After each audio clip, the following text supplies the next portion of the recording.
जय श्री कृष्णा। कैसे हैं आप लोग फ्रेंड्स। आज की चर्चा जो होने जा रही है वो सूर्यदेव से संबंधित होने जा रही है। सूर्यदेव जो कि आपके चतुर्थ भाव में बैठे हुए हैं, ये अपने नक्षत्र का परिवर्तन करने जा रहे हैं। सूर्यदेव जब नक्षत्र परिवर्तन करके भरणी नक्षत्र में जाएंगे, अभी तक क्या है ये अश्विनी नक्षत्र से गोचर कर रहे थे। जब ये भरणी नक्षत्र में जाएंगे तो आपके लिए स्थितियों में थोड़ी सी भिन्नता उत्पन्न होगी। स्थितियों को अनुकूल करना है या स्थितियां प्रतिकूल होने वाली हैं, यह सब कुछ आपको इस वीडियो में पता चल जाएगा। देखिए, किसी भी ग्रह के लिए सबसे महत्वपूर्ण होता है उसका नक्षत्र। कहते हैं ग्रह के प्रभाव अगर 70% माने तो 30% प्रभाव उस ग्रह के आते हैं जिसके भाव में या प्रभाव में ग्रह होता है।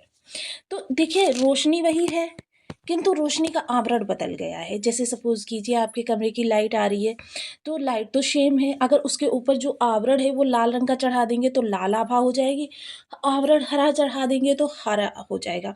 यानी राहु अगर गुरु के नक्षत्र में आ जाएगा तो राहु के प्रभाव भी जो होंगे वह सात्विक होंगे, थोड़े से सौम्य होंगे। तो मतलब यही चीज़ें ग्रहों के साथ भी हो जाती हैं।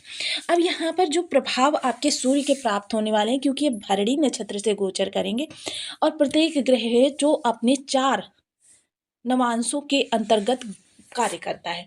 यहाँ पर भरणी नक्षत्र के प्रत्येक भाव में पद में जाकर इनके प्रभाव थोड़े से बदलने वाले हैं।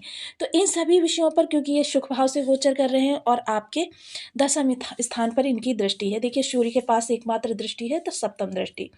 तो ये दृष्टि इनकी आपके दशम स्थान पर है, जहाँ की सूर्य कारक होते हैं, दिग्बली होते हैं और सफलता के लिए बहुत उच्च होते हैं।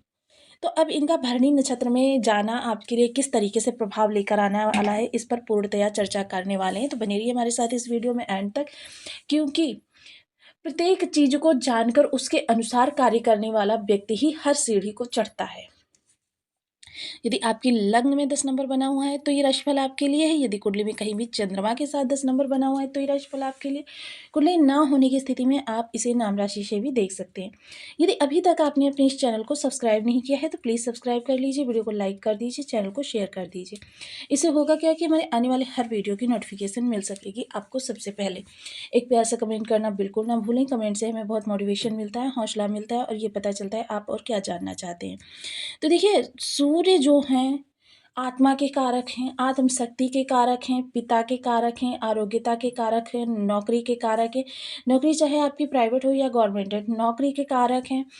नौकरी में या फिर करियर में उत्तरोत्तर वृद्धि के कारक हैं, यानी सफलता दर सफलता, प्रमोशन दर प्रमोशन प्राप्त होता रहे, उसके कारक हैं। और फिर चाहे आपकी कहते हैं कि शिक्षा कर रहे हैं या फिर आप बिजनेस कर रहे हैं या फिर आप मतलब हर चीज को सफल होने के लिए सूर्य का अनुकूल होना बहुत आवश्यक होता है, क्योंकि ये राजा हैं और अपने जातक को राजा के समान ही जीवन देने का प्रयास करते हैं। बस इनके प्रभाव किस प्रकार से आपको प्राप्त हो रहे हैं उसके बारे में जानना बहुत जरूरी हो जाता है। तो देखिए, सूर्य इस समय पर भरणी नक्षत्र से गोचर करेंगे। भरणी नक्षत्र जैसा कि नाम से ही विदित है कि भर देगा। भरणी नक्षत्र जीवन में भरने के लिए आता है, लेकिन क्या भरने के लिए, इस पर हम डिटेल में चर्चा करने वाले हैं। यह एक प्रकार का ऐसा नक्षत्र है जो आपके सुख सुविधाओं को लेकर, आपके धन वैभव को लेकर, आपके मान सम्मान को लेकर, पद प्रतिष्ठा को लेकर हर प्रकार से बहुत ही उत्तम नक्षत्र माना जाता है। तो अब सूर्य देखिए, भरणी नक्षत्र के 4 पद हैं और चारों ही पदों में सूर्य के प्रभाव परिवर्तित होते चले जाएंगे। अब ये जब 24 तारीख को प्रातः 8:55 पर भरणी नक्षत्र में प्रवेश करेंगे, तब यह सिंह नवांश से प्रवेश करेंगे। अब सिंह नवांश जो कि स्वयं सूर्यदेव का नक्षत्र है, इस नक्षत्र के अंतर्गत ग्रह जातक क्या करता है कि उसके अंदर कहते हैं ना कि कठिन परिश्रम, अगर कोई कार्य सफल नहीं हो रहा है तो उसके लिए बार बार परिश्रम, एकाग्र चित्तता उसके अंदर बढ़ जाती है। लक्ष्य को प्राप्त करने के लिए जो एकाग्र चित्तता उसको चाहिए उसमें वृद्धि हो जाती है। उसके प्रयासों की दिशा परिवर्तित हो जाती है, क्योंकि उसकी सोच जो है वह निरंतर अपनी सफलता पर ही केंद्रित हो जाती है। अब सफलता जब तक उसे प्राप्त नहीं होगी, उस दौरान आपको चाहे 10 प्रयास करने पड़े, 15 प्रयास करने पड़े, जातक हार नहीं मानता है, थकता नहीं है, रुकता नहीं है और उसको कहते एनर्जी जो है ब्रह्मांड से प्राप्त होती रहती है कार्यों को अनवरत करने के लिए।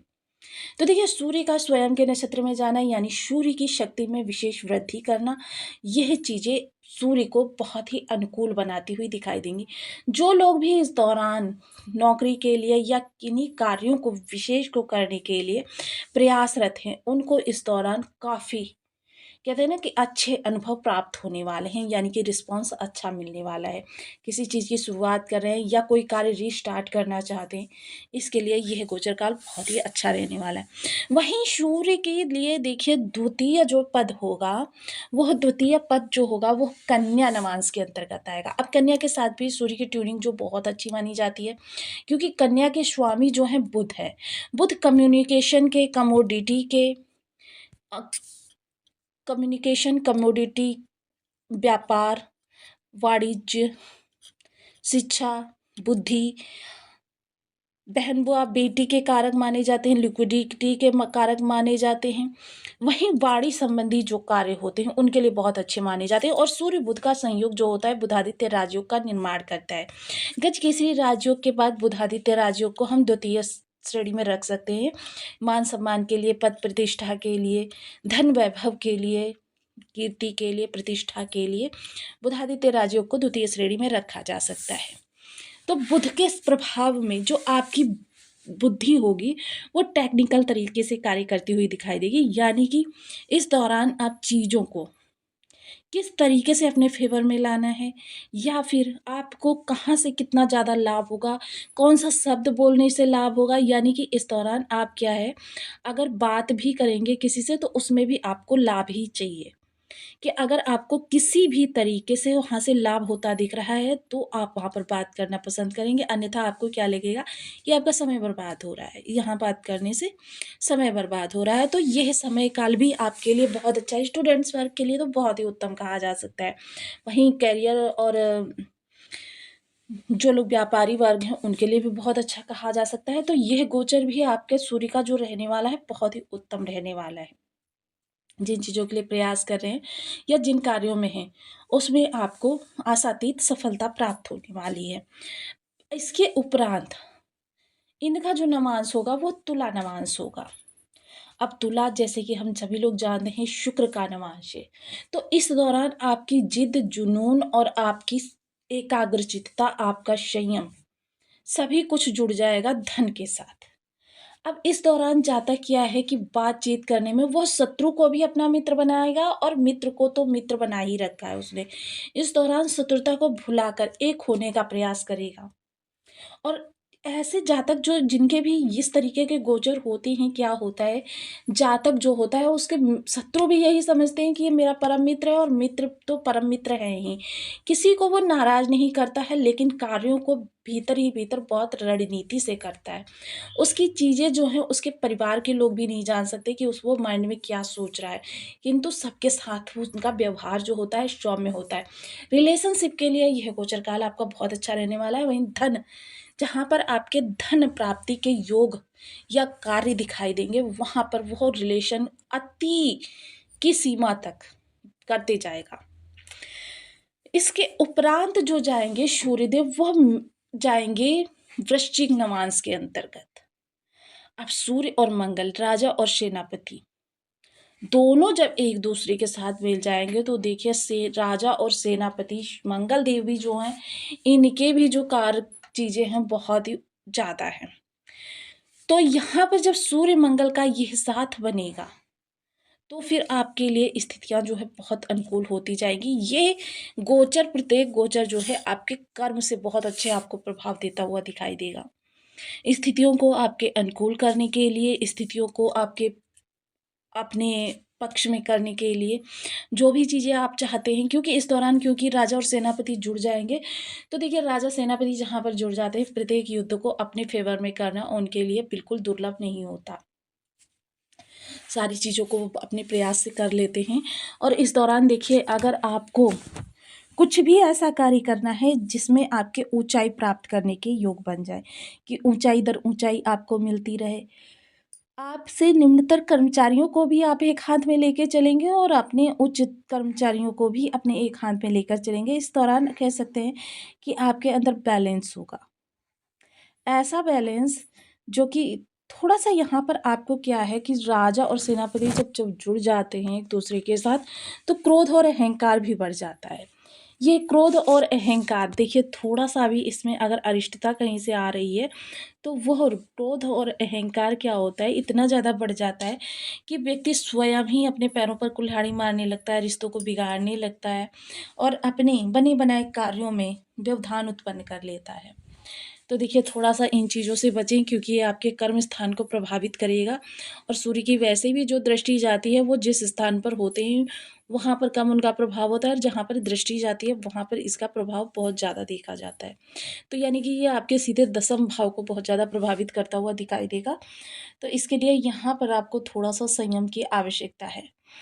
तो देखिए, सूर्य के हमेशा प्रबल रखना बहुत ज़रूरी है, क्योंकि यदि आप सूर्य को प्रबल रखेंगे नहीं, तो क्या होगा कि आपकी, अगर सूर्य बर्थ चार्ट में भी अच्छे नहीं हैं, तो फिर आपके लिए व्यवधान उत्पन्न होने लगेंगे। कार्य क्षेत्र पर मन ना लगना, माहौल का अनुकूल ना होना, कार्यों को रोज़ विलंबित होना, ये सारी चीज़ें इसी बात का संकेत देती हैं। तो इसके लिए आपको उपाय करनी चाहिए। ओम गृणी सूर्याय नमः, इस बीज मंत्र का आप 1 माला, 2 माला, 5 माला, 7 माला, 11 माला का जप नियमित अपनी सुविधा अनुसार करना प्रारंभ करें।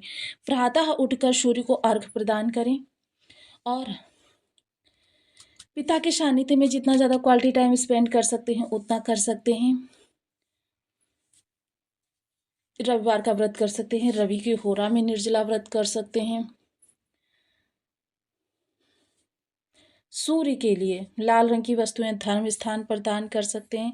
बंदरों को गेहूं गुड़ खिला सकते हैं, और गेहूं का जितना ज़्यादा आप दान करेंगे आपके लिए शुभ स्थितियां अनुकूल उत्तम होती रहेंगी। तो आपको वीडियो कैसी लगी मुझे कमेंट बॉक्स में ज़रूर बताएं। चैनल पर न्यू हैं तो प्लीज़ वीडियो को लाइक शेयर, चैनल को सब्सक्राइब करना बिल्कुल ना भूलें। मिलती हूँ नेक्स्ट वीडियो में, तब तक के लिए नमस्कार। अपना ध्यान रखें, स्वस्थ रहें, मस्त रहें।